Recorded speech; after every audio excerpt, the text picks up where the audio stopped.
Hello, everybody. You are listening to the Startup Secret for Entrepreneurs, and I'm your host, Shelby Oleschlager, where our mission here is to help entrepreneurs make a difference and navigate the messy world of startup or relaunch. Join me today where we dig deep with our guests to get you the best concepts and strategies to fast track your business. Today, we have our special guest, Ashley Fillmore, is here with me today. So Ashley, I just want to say thank you so much for joining us on this show. And just to get started, can you give us an introduction to what you do? Hello, and thank you so much for having me. I'm so excited to be here and share my story today. So a little bit about me. I've actually been in my industry for over 15 years now, working full-time over a decade.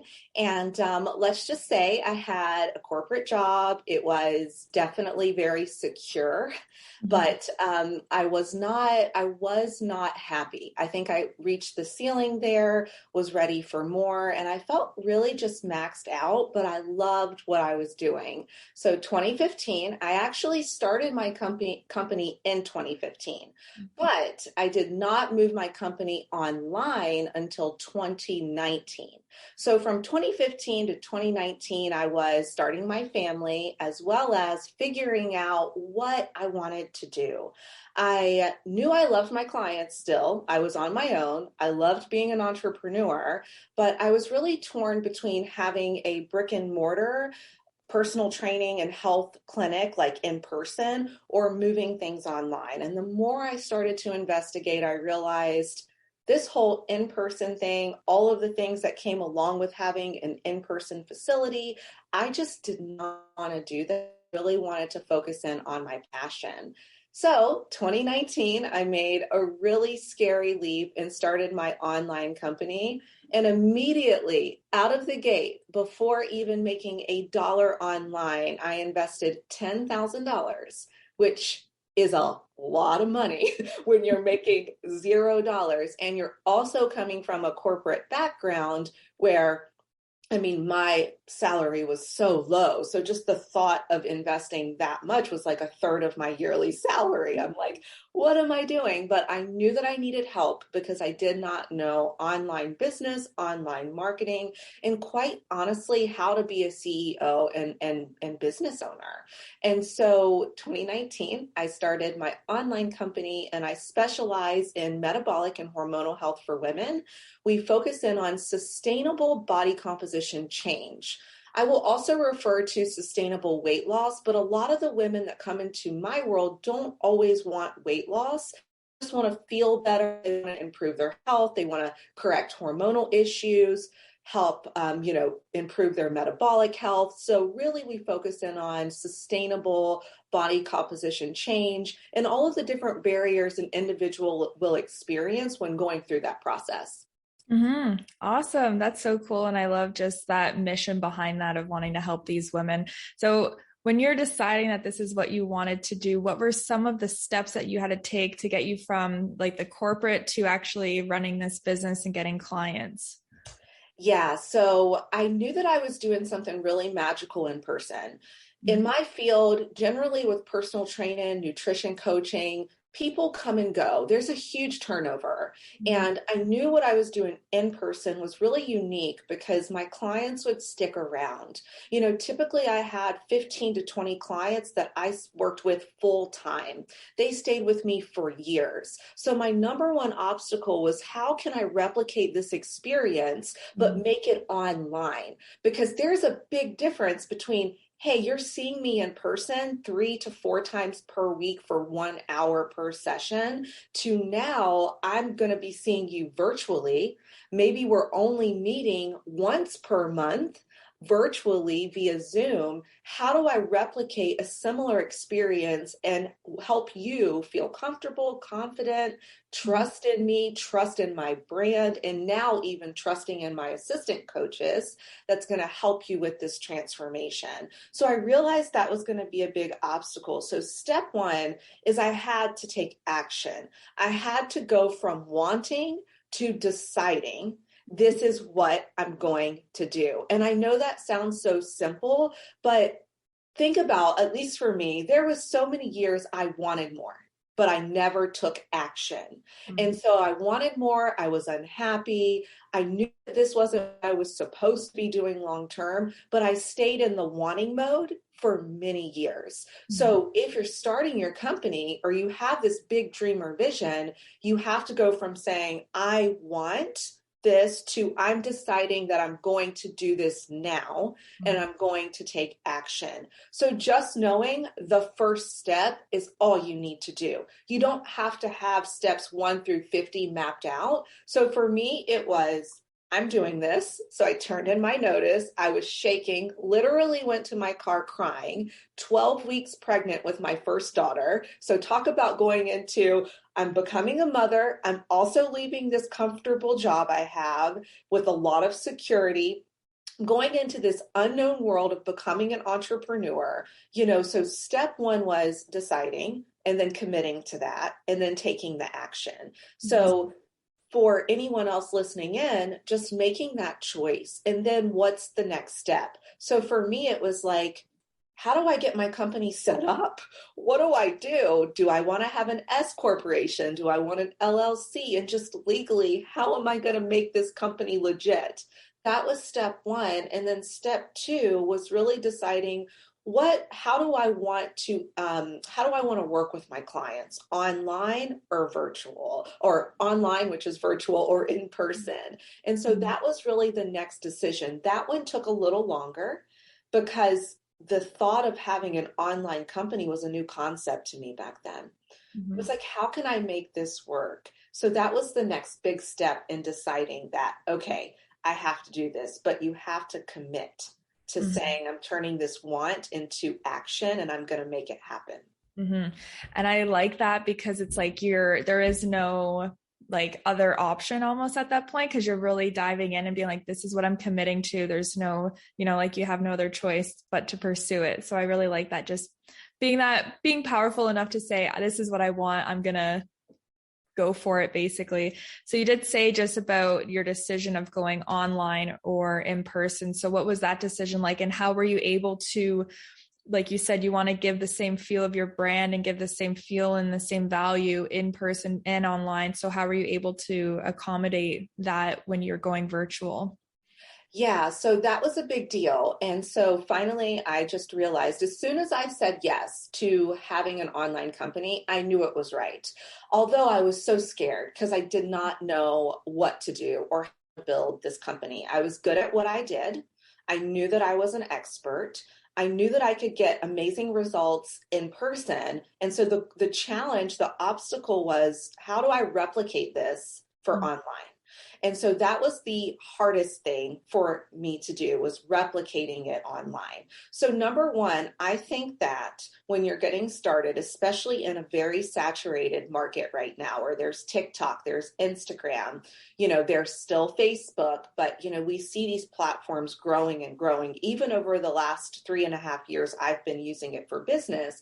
I'm seeing the challenges. A couple of things I want to say is that if you speak with confidence and conviction in what you're doing, you will attract ideal customers. But it starts with you and your confidence and ability to deliver what you're promising. So I think number 1, before we go into marketing strategies, is you have to be confident in what you're doing. And that is something just from watching other entrepreneurs. I've now invested in masterminds for 3.5 years. I've been around some incredibly successful entrepreneurs that are at my level. Some are way beyond my level. And I will tell you, the one similarity I see is they are confident, they believe in what they're selling, and they do it unapologetically. And so you have to do that. That is something I've done. I realized in 2019, if I was going to survive and not sink out in this big ocean, like you said, it's almost like I made a leap and I'm like it's like, okay, sink or swim, which one are you choosing? And so I realized if I wanted to swim with all the people that were making it to shore, they were confident, They showed up unapologetically. When they were launching a program or talking about their offer, you heard about it through their email marketing, social media, whatever else they were using to market their product, ads, whatever it may be. And I have also seen on the flip side some beginner entrepreneurs just like me that really struggled to show up with confidence, conviction, and really talk about their program. And those were the entrepreneurs, at least in my circle, that would say, one of their clients or a potential client would message them and say, I didn't even know you were launching something. How long have you been doing this? I didn't even know that you were doing this through your stories or your Instagram captions. And as you know, in this field, that's like the worst thing you could hear is when you're in launch mode and no one even knows that you're launching it. But the problem was not being able to show up with confidence and conviction. So from day one, I showed up with a lot of confidence because I knew, even though I wasn't able at that point to have amazing transformations through my online program, I knew that I had it with the people I worked with in person. So I actually used a lot of their testimonials, a lot of their client case studies, and those were the stories I shared online. It was the truth, it was honest, and a lot of people knew, hey, I'm new to this online thing, but I'm not new to this industry. I've been doing this and have a lot of experience. So that's what I did. And then I looked over the program that I had in person, and I handpicked the key deliverables that I knew were needed for a transformation. The one thing I actually learned was that you didn't need to be with your coach in person for success. And quite honestly, those several hours a client was spending in the gym a week, that was great. A workout was a key component to the transformation, but actually the nutrition, the mindset, all of the other factors mattered more. And they were being neglected in that session because it was only an hour to do a workout. So I handpicked the deliverables that I knew were needed for success. And being in person wasn't one of those deliverables that were needed. And so I was able to do that and then build my first offer, which was one-to-one coaching.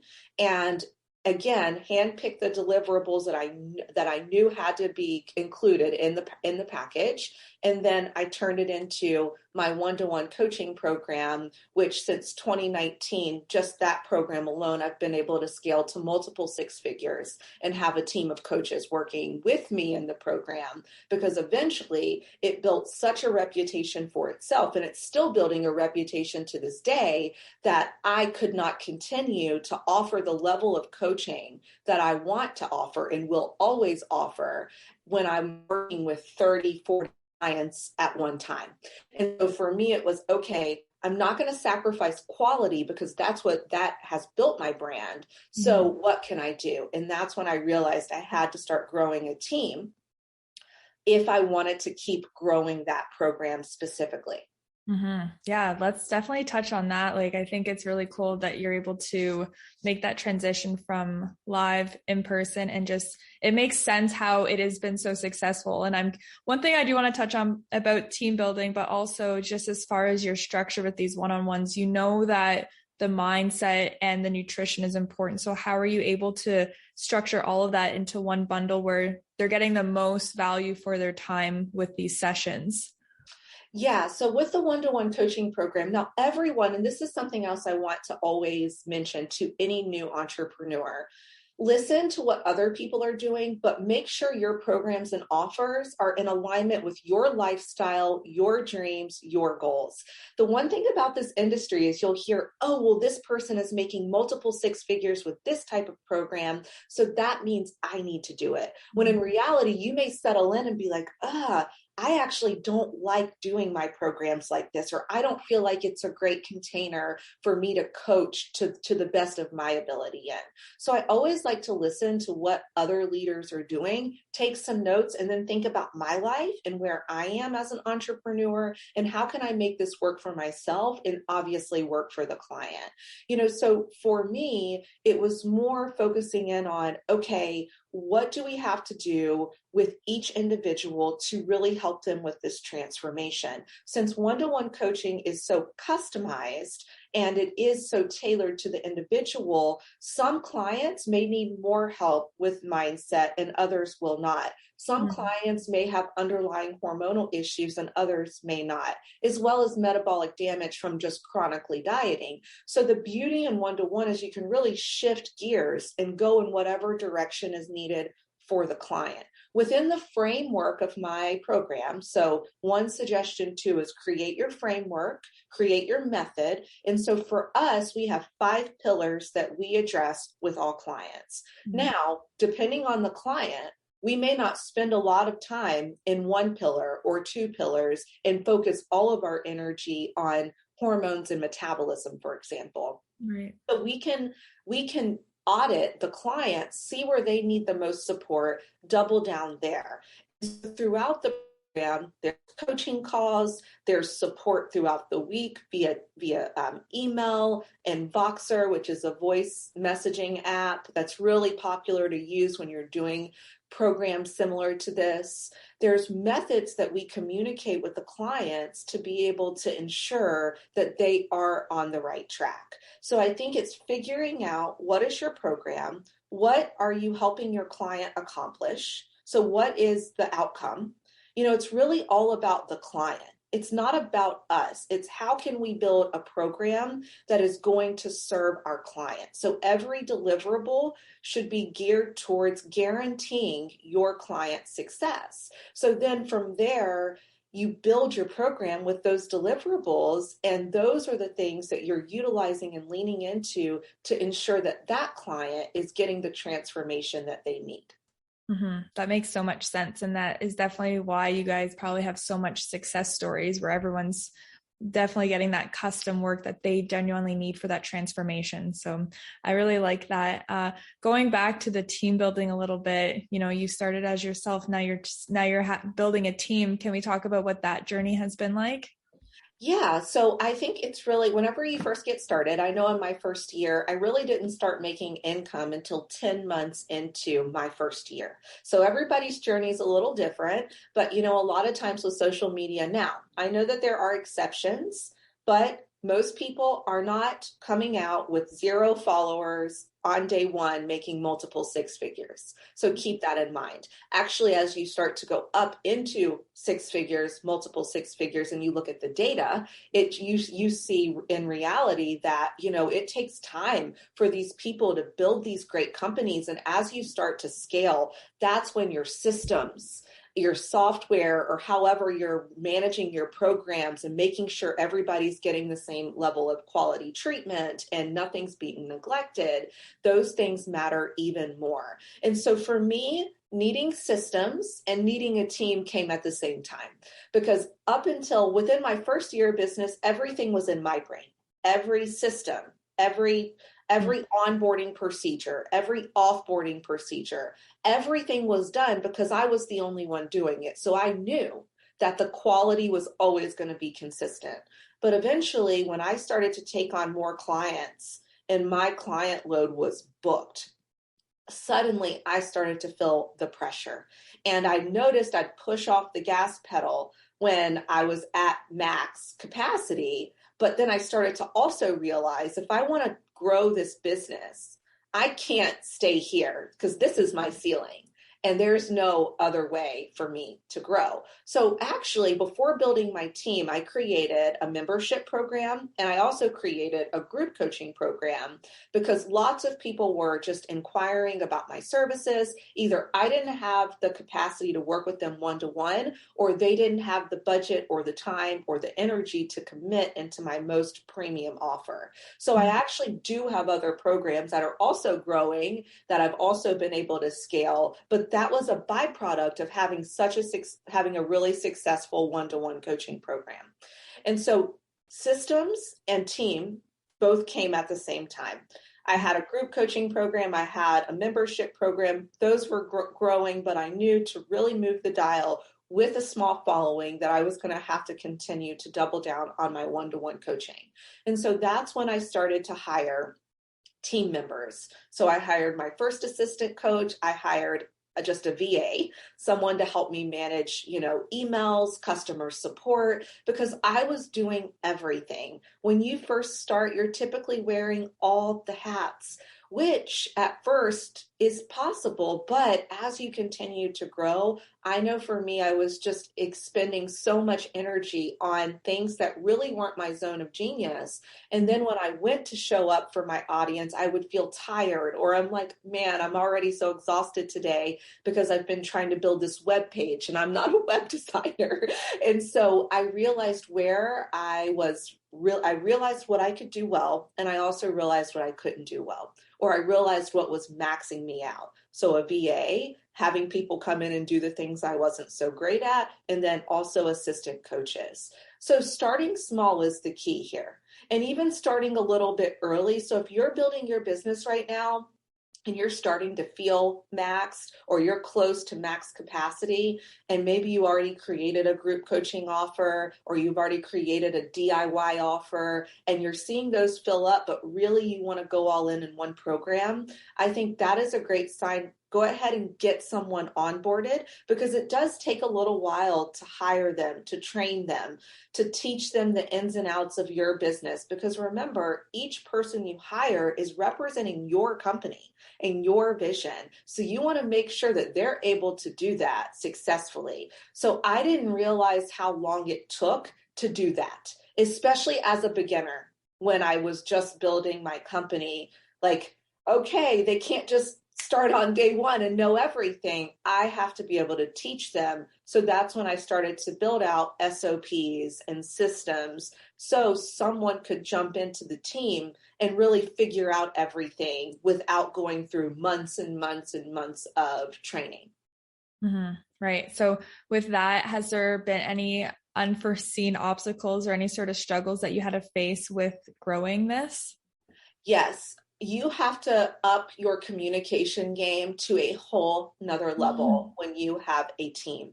You cannot just expect for people to know what you want or to know what you're thinking. And also, when someone is doing something that's at alignment or integrity within your company, you have to be able to stand up very boldly and let them know that in a respectable way, and obviously give them a chance for improvement. But if things aren't improving, then being able to say, it's time for you to go. I know that sounds easy, but when you're in that circumstance and you're looking at another human and you're forced to say that, it's not so easy. And so it really does force you to become a more confident version of yourself in that sense too, because you are your business. Your team is obviously there and a part of your business, but at the end of the day, it's all back to you.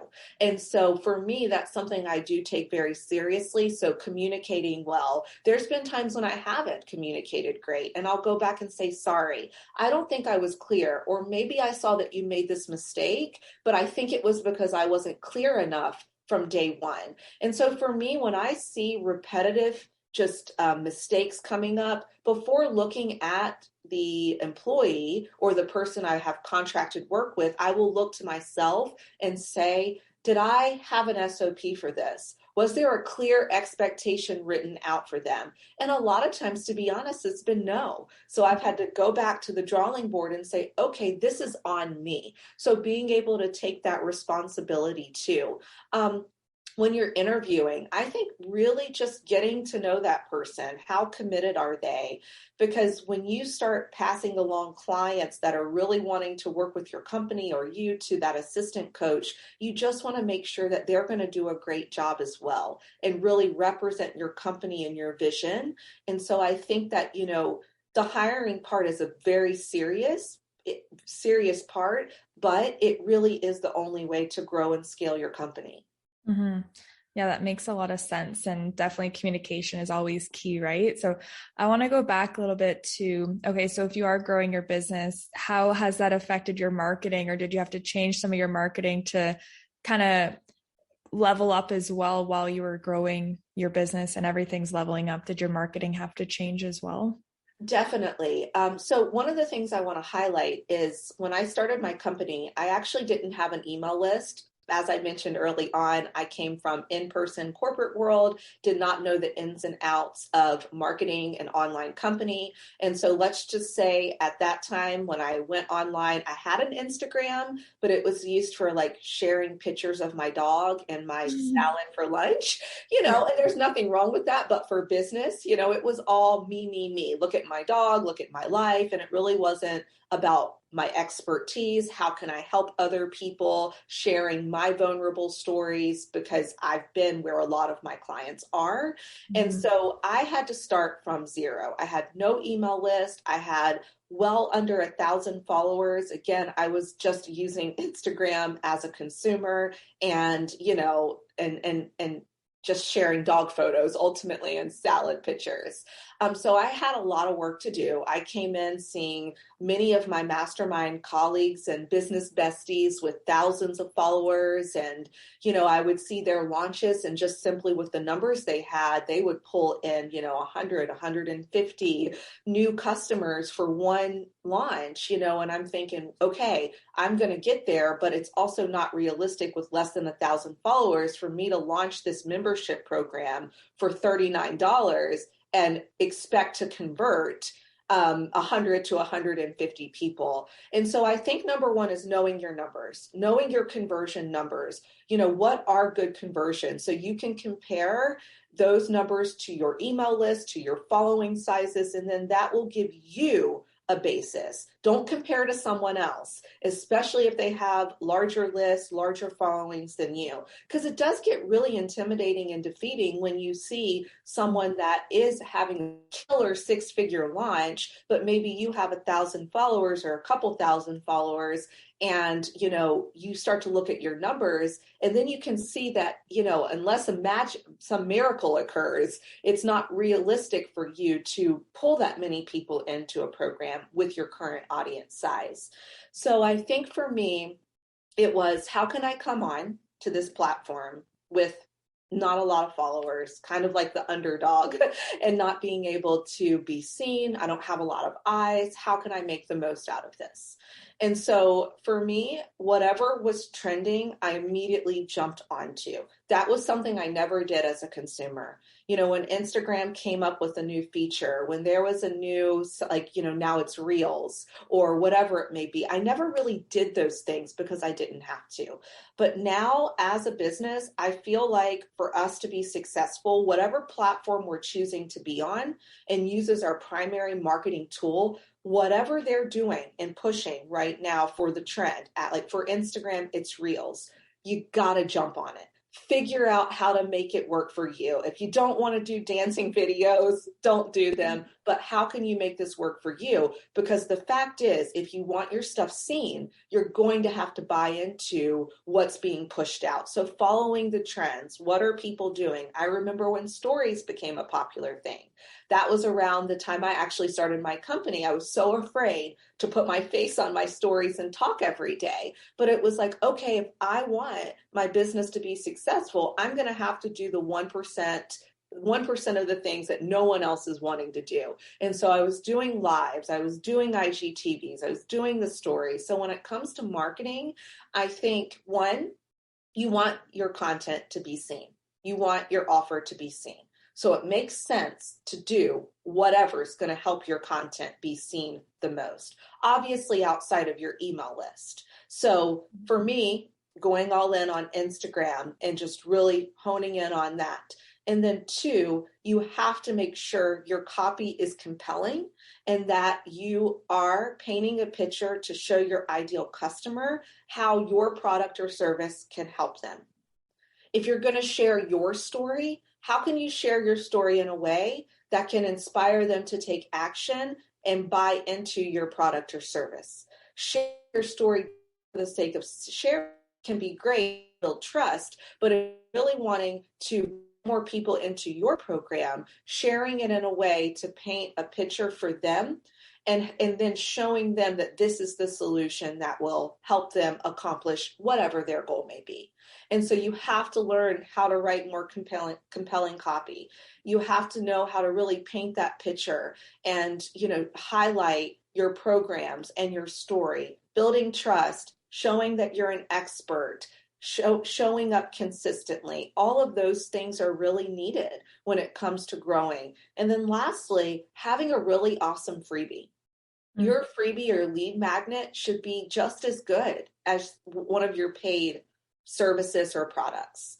These days, people have really stepped it up when it comes to lead gen and, freebies and those types of things. So as a business owner, we all need to level up and start thinking outside of the box on what can we do to create a really free lead magnet or freebie to bring in new people. Because at the end of the day, we don't own Instagram, we don't own TikTok, we own our email list. And what can we be doing on a daily basis to add in new subscribers?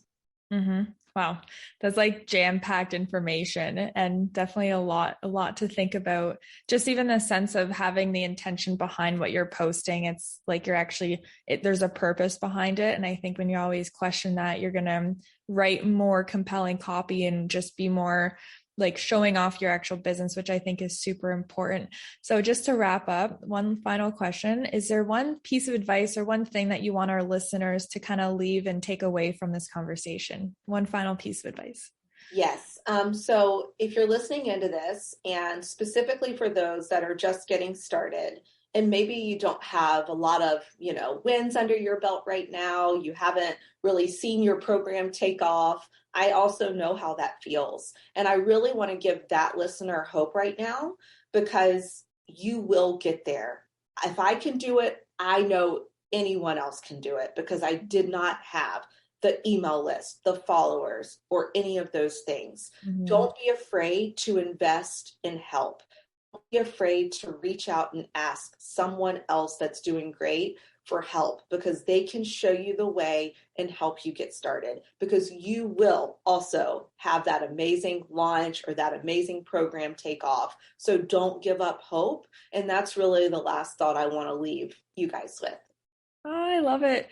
Thank you so much. And also for people listening that really resonated with your message, or they want to learn more, or they might be an ideal client, where can they find you? So I'm always hanging out on Instagram, so you can find me there. My handle is Ashley_Fillmore, Fillmore, the number 1. So Ashley_Fillmore1. I wish I could have had my whole name without all the other stuff, but it was gone. And you can check out my website too if you're curious on the programs I offer, how I've built my business. All of my signature offers are listed there. You can even check out some of my lead gen and things that we do within our company to continue to bring in new leads. Awesome. Perfect. Well, thank you so much for joining and sharing some of your insight. This was jam-packed, and I definitely, just speaking for myself, definitely learned a lot. So thank you for joining. Thank you so much. This was a lot of fun. Okay.